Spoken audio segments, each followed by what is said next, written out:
Have you ever heard of an island so dangerous that even the United States Coast Guard quietly stopped responding to distress calls coming from its surrounding waters? An island that appears on old maritime maps, yet somehow disappears from newer ones. An island where every rescue mission ended with more missing people than survivors. What could possibly exist on a piece of land so terrifying that experienced sailors refused to speak its name after sunset? Is it simply another forgotten legend, or is there something hidden beyond the reach of science? For more than 200 years, fishermen sailing along the Atlantic coast have shared nearly identical stories. They spoke about strange lights floating above the ocean, thick walls of unnatural fog, and voices calling their names from empty waters. Most dismissed those tales as exhaustion or superstition, until people actually started disappearing. Official reports blamed storms, equipment failures, and navigation errors, but one disturbing detail kept appearing again and again. Every missing boat had transmitted the exact same final message. We can see the island. Nothing more. No distress call. No screams. Only silence. Tonight, we're uncovering one of America's darkest forgotten mysteries, a place where countless people supposedly walked onto land, but not a single verified survivor ever returned to explain what truly happened. Stay with us until the very end, because the final discovery connected to this island is far more horrifying than anyone could have imagined. The Atlantic Ocean has always hidden secrets beneath its restless waves. Stretching along thousands of miles of American coastline, its waters have swallowed pirate ships, military vessels, commercial freighters, and countless lives. Historians can explain most of those disappearances. Nature is unpredictable. Storms are merciless. But there are a handful of places where explanations simply stop making sense. One of them lies somewhere off the rocky coastline of Maine. Local fishermen rarely mention it anymore. Older captains refuse to sail near its coordinates. Even modern GPS systems sometimes behave strangely whenever vessels approach the surrounding waters. Officially, no such island exists. Unofficially, everyone living near the coast knows exactly which island you're talking about. They simply call it Black Tide Island. No one knows who gave it that name. According to maritime archives preserved inside a small historical museum in Portland, Maine, Black Tide Island first appeared in shipping journals sometime in the late 1700s. Early explorers described a heavily forested island surrounded by unusually calm waters. Birds avoided flying above it. Fish disappeared within several miles of its shoreline. The first recorded landing party consisted of 6 British sailors in 1789. Their captain watched them disappear into the trees. None of them ever returned. The captain waited for 3 days. No movement, no smoke, no screams. Eventually, he ordered another group to search for them. Those men vanished too. Terrified, the remaining crew abandoned the rescue mission and sailed away. The official logbook described the incident as an impossible disappearance. Decades later, American fishermen discovered the abandoned campsite left behind by the first expedition. The fire pit remained untouched. Cooking pots still contained hardened food. Boot prints led toward the forest. No footprints ever came back. As years passed, Black Tide Island slowly transformed into local folklore. Parents warned children never to chase strange lights across the shoreline. Sailors carried religious charms whenever they sailed nearby. Some claimed they heard church bells echoing through heavy fog, despite the island having no known buildings. Others described hearing laughter belonging to children, yet historical records confirmed no permanent settlement had ever existed there. Then came the incident that changed everything. In October of 1957, a privately funded marine research expedition departed from Bar Harbor, Maine. Unlike earlier explorers, they carried modern navigation systems, professional cameras, radio equipment, and enough supplies for 2 weeks. Their objective seemed simple: prove the legends false. The expedition included marine biologist Dr. Richard Hale, photographer Susan Carter, navigator Michael Reeves, former Navy diver Thomas Nolan, radio operator Emily Brooks, and documentary filmmaker Daniel Pierce. Daniel believed myths existed because people feared the unknown. His documentary aimed to expose superstition using science. Before departure, he confidently told local reporters, "Ghost stories disappear the moment facts arrive." Those words would later become infamous. The research vessel reached the reported coordinates shortly after sunrise. For hours, they found nothing but endless gray water. Several crew members began questioning whether the island had ever existed. Then, without warning, the fog appeared. Not ordinary ocean fog. This moved like living smoke. It rolled across the surface of the sea far too quickly. The ship's compass started spinning. GPS screens froze. Radio frequencies filled with loud static.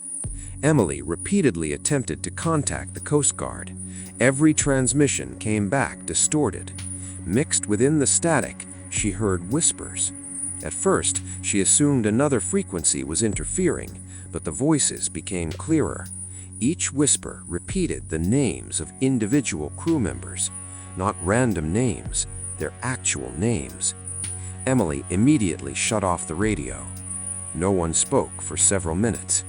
Then, Michael pointed toward the fog. There. A massive silhouette slowly emerged. Massive cliffs, dense black forests, an abandoned lighthouse rising above the trees. Black Tide Island, exactly where old maps claimed it should be. Yet satellite imagery had never shown anything there. Daniel immediately started filming. The island looked untouched by time. No docks, no buildings except the distant lighthouse, no visible wildlife, not even the sound of birds. Only silence. A silence so complete it felt unnatural. Dr. Hale suggested turning back. Something about the island felt wrong, but Daniel argued they had traveled hundreds of miles for this moment. Fear wasn't evidence. Science required observation. Against better judgment, the team lowered a small landing boat. As they approached shore, Thomas noticed something impossible. Hundreds of footprints covered the wet sand. Some appeared fresh, others looked centuries old. Every single footprint pointed inland, none pointed back toward the ocean. Susan nervously photographed them. Michael attempted to joke about it. Nobody laughed. The deeper they looked, the more disturbing the beach became. Broken watches, rusted lanterns, modern backpacks, Civil War-era buttons, children's shoes, military dog tags, objects belonging to completely different centuries, all scattered together as though time itself had emptied its pockets onto the sand. Daniel's camera continued recording. Without realizing it, he captured something standing between the trees. A human-shaped shadow, watching them, perfectly still. None of them noticed it. Not yet. And the moment they finally did, everything they believed about reality would begin to fall apart. The silence followed them like another member of the expedition. No wind disturbed the towering pine trees. No insects buzzed beneath the branches. Even the crashing waves behind them seemed strangely distant, as though the island itself were swallowing every sound before it could escape. Daniel adjusted the camera on his shoulder and slowly zoomed toward the tree line. Nothing. The shadow was gone. He rewound the recording for only a second, expecting to find a trick of the light. Instead, The figure was still there on the footage, tall, completely motionless, standing between two enormous trees. No face, no details, just a perfectly dark human silhouette. Daniel looked back toward the same location. Empty. "Did anyone move over there?" he asked. Everyone turned. There was nobody. Susan nervously forced a laugh. Probably a tree. Daniel didn't answer. Trees don't disappear. The group pushed farther inland, carefully marking their route with bright orange ribbons tied around tree trunks. Thomas insisted on the precaution. "If we panic later," he joked, "at least we'll know which direction leads home." No one realized how meaningless those ribbons would soon become. The forest floor was strangely soft beneath their boots, almost as if they were walking over layers of thick moss that had never seen sunlight. Massive trees blocked nearly every beam of daylight. The deeper they walked, the darker the island became. After nearly 20 minutes, Dr. Hale suddenly stopped. He knelt beside the ground. "What is it?" Emily whispered. He pointed silently. More footprints, fresh ones, bare feet, small enough to belong to children. Dozens of them.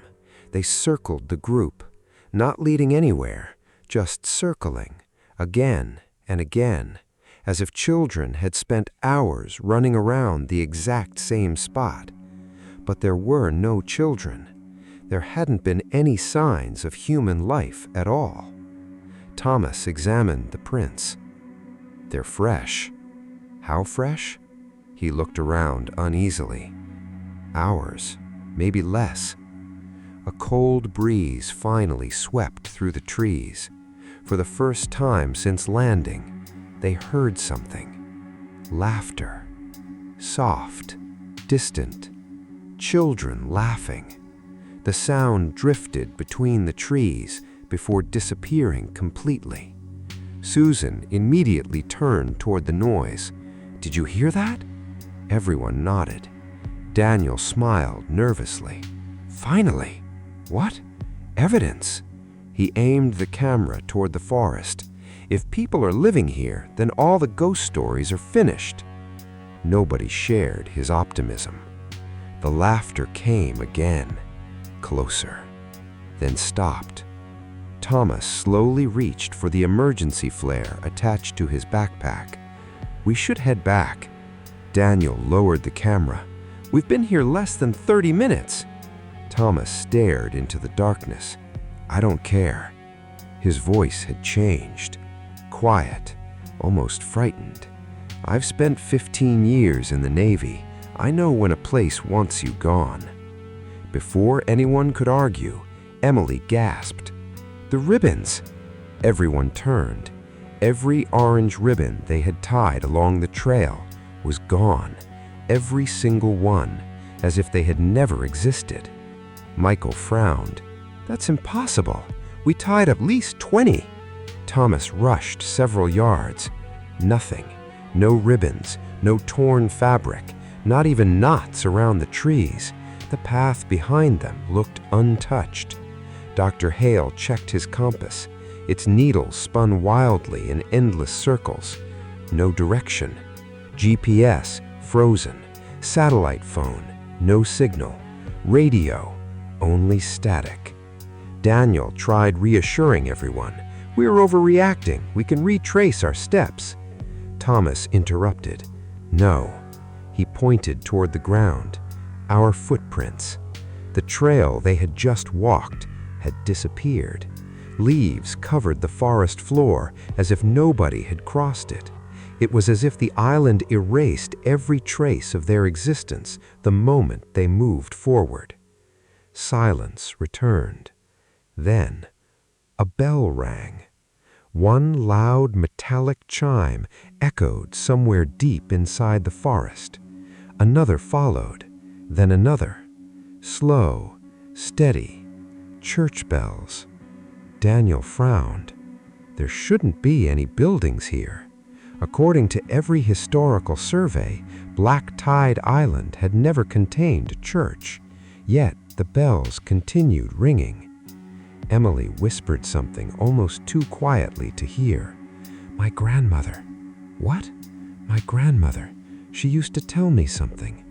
When I was little, she warned me about islands in the Atlantic."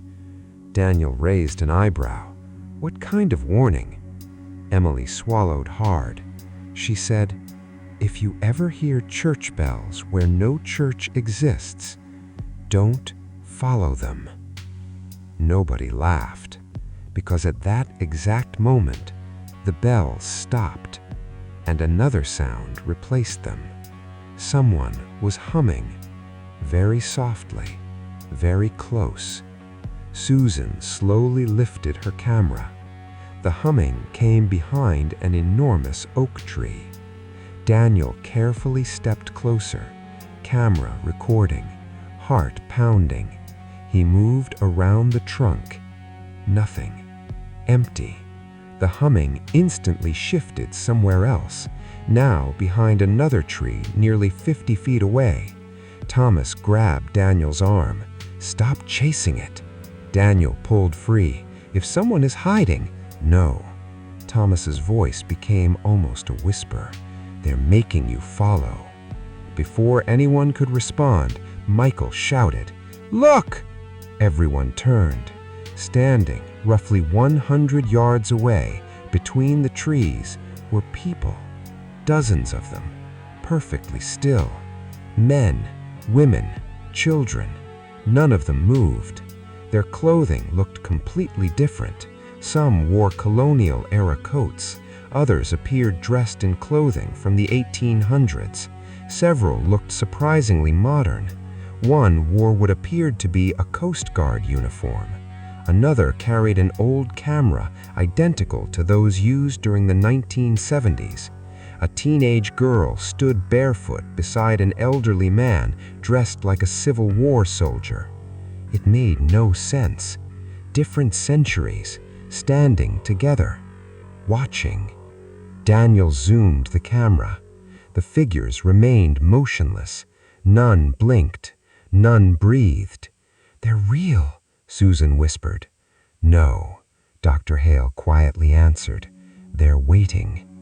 Suddenly, every figure slowly raised one arm, pointing toward the center of the island. Exactly the same movement, perfectly synchronized. Then, they vanished. Not by running, not by hiding, simply gone. The forest stood empty once again. Nobody spoke. Daniel replayed the footage. The camera had captured everything until the final second. The instant before the figures disappeared, every frame became corrupted. Static, distorted colors, broken images. Then, complete darkness. Only audio remained. In the static, a sentence repeated over and over. Hundreds of voices, different ages, different accents, speaking together. "Don't let it know you're afraid." Daniel froze. He had never heard those words while filming. The camera had recorded something none of them had heard. Thomas immediately looked around. "Who's it?" No one answered, because the forest finally answered for them. A branch cracked, then another.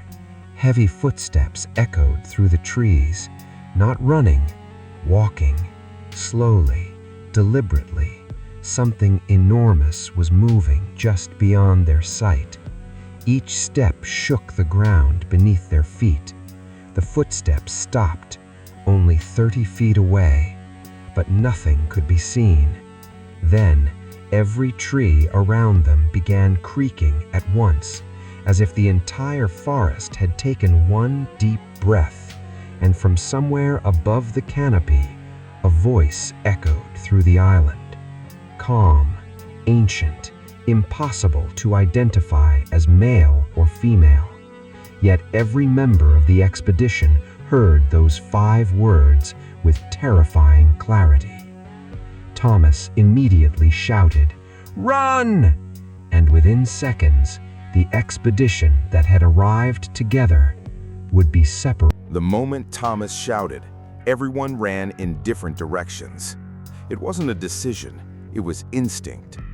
Branches whipped across their faces as they crashed through the forest, each believing the others were only a few feet behind. But Black Tide Island had other plans. Daniel stopped first. He turned around, expecting to see the team. There was no one. Not Thomas, not Susan, not Emily, not Dr. Hale, not Michael. Only endless trees stretching in every direction. "Daniel!" His voice echoed once, then vanished. No echo returned. The island swallowed the sound completely. Daniel grabbed the radio clipped to his vest. "This is Daniel. Does anyone copy?" Only static. Then, "Daniel." He froze. It wasn't coming from the radio. Someone had whispered his name directly behind him. He spun around. Nothing. The forest stood perfectly still. Again, "Daniel." This time, the voice sounded exactly like his younger sister, who had died in a car accident nearly 12 years earlier. His hands began shaking. "No," he whispered to himself. "That's impossible." Then the voice laughed. Not his sister, something pretending to be her. Daniel backed away until his foot struck a stone hidden beneath the leaves. He looked down. It wasn't a stone. It was a gravestone, half buried beneath moss. There was no cemetery, only one lonely grave. He brushed away decades of dirt. The inscription read, "James Carter, 1978, 2006. Susan suddenly appeared behind him. "Daniel!" She nearly dropped the camera. "Where have you been?" "I've been looking for you." She glanced at the grave. Then her face turned pale. "Carter," she whispered. "That's my last name." Daniel looked at her. "You know him?" She slowly shook her head. "No. My father had a younger brother. He disappeared during a fishing trip in 2006. My family never found him." Silence. Susan stared at the grave as tears formed in her eyes. My uncle's name was James Carter. Neither of them spoke for nearly a minute. Finally, Daniel asked the obvious question. "Who buried him?" There was no answer. The grave looked ancient, covered with decades of moss. Yet the date, it couldn't be both. Susan reached toward the stone. The instant her fingers touched it, every tree around them began to vibrating. Low, deep, almost like the sound of distant engines. The ground trembled beneath their feet. Then the gravestone slowly sank back into the earth, as if invisible hands were pulling it underground. Within seconds, it disappeared completely, leaving untouched soil behind, no evidence it had ever existed. Susan stumbled backward. "We're leaving." Daniel didn't argue. For the first time since arriving, he wanted nothing more than to reach the beach. They hurried through the forest. Minutes later, they found Michael, or at least someone who looked like Michael. He stood perfectly still beneath a massive pine tree, facing away from them. "Michael!" Daniel called. No response. Susan cautiously approached. "Michael?" Slowly, he turned around. Something was wrong. His expression was empty. His eyes didn't blink. His skin looked unnaturally pale. "Where's everyone else?" Daniel asked. Michael smiled, a wide, unnatural smile, stretching far beyond normal human expression. Then he spoke, not in his own voice. "They're already home." Susan instinctively stepped backward. Daniel frowned. "What are you talking about?" Michael's head tilted slightly. "You came looking for answers." The smile widened. "So did they. They all stay. They always stay. Then, without warning, Michael sprinted directly into the trees, not away from them, into them, straight toward a cluster of thick trunks impossible to pass. He should have collided with solid wood. Instead, he disappeared, as though the trees themselves had opened to let him inside. Daniel ran after him. Nothing, only bark, solid, cold, impossible. No opening, no tunnel, no Michael. Susan grabbed Daniel's shoulder. "We have to stop chasing this place." He reluctantly nodded. The camera was still recording. Later, when investigators reviewed the footage, Michael never appeared. The video showed Daniel speaking to empty air, Susan reacting to something invisible. No third person existed. Meanwhile, Thomas Nolan had been running for what felt like hours. The former Navy diver relied on survival training, always traveled downhill. Eventually, water leads somewhere. But the island ignored every rule he'd ever learned. He crossed the same fallen tree 6 separate times, passed the same broken lantern, the same twisted roots, the same enormous boulder, each time from a different direction. It was impossible. He wasn't lost. The island was moving. Finally, he reached a cliff overlooking the Atlantic Ocean. Relief flooded through him. The research boat floated peacefully below, only a few hundred feet away. He screamed, waved his arms, fired an emergency flare. Bright red light exploded into the sky. The boat remained motionless. Nobody looked up. Nobody reacted. Thomas shouted until his throat burned. Nothing. Then a voice spoke beside him. "They can't see you." Thomas spun around. An elderly man stood there, thin, weathered, long gray beard. His clothes resembled those worn during the late 19th century, yet they looked perfectly clean, almost untouched by time. Thomas instinctively reached for his knife. "Who are you?" The old man ignored the question. "They can't hear you either." Thomas stared toward the boat. The crew continued moving normally, completely unaware. "What did you do?" "I?" The old man smiled sadly. "I've done nothing. It did." Thomas looked back. "What is it?"